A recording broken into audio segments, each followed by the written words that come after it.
नमस्कार मु मिहिर त्रिपाठी ब्रह्मपुर एक स्वरचित कविता जार शीर्षक शिशु आपण मान आशीर्वाद अपेक्षा चलନ୍ତୁ शुणा। बालक बयस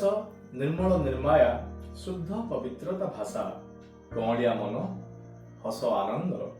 आखिरे आखिए आशा मिलुथाए जहा स्नेह प्रेम दया क्षमा आदरता प्रति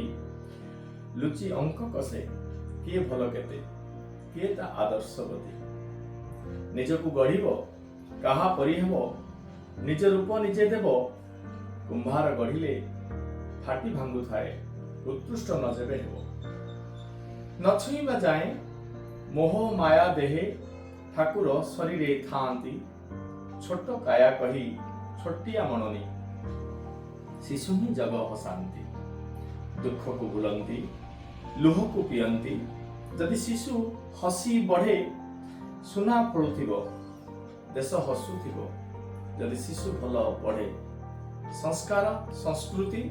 नीति नियम को प्रांजले शिशु बुझंती अनुकरण को आदरी नियंती बड़ जेपरी चलंती जगत है तुम्हें आदर कर है शिशु को आदरी निय स्नेह श्रद्धा हृदय अजाचित चित्ते बालकଙ୍କୁ तुम्हें दियो शिशु जे हसिले पढ़िले बढ़िले दुनिया हसिबो जानो गढ़ फूल होई बास्ना महकई सभिंक से मन प्राण दीक्षा दिए गुरु शिक्षा दे शिक्षक संस्कार दियो माँ कर्म अनुभूति जगत दियो मोक्ष दिए प्रभु साहा दायित्व सभिंक प्रत्येक शिशु जे हसुथांतु महिधामे खोजी लोड़ी तांको आवश्यकता को पूरण कर सम्मान आज रही पवित्र शिशु दिवस मु समस्त कुनी कुनी शिशु मान मोर हृदय आशीर्वाद दौर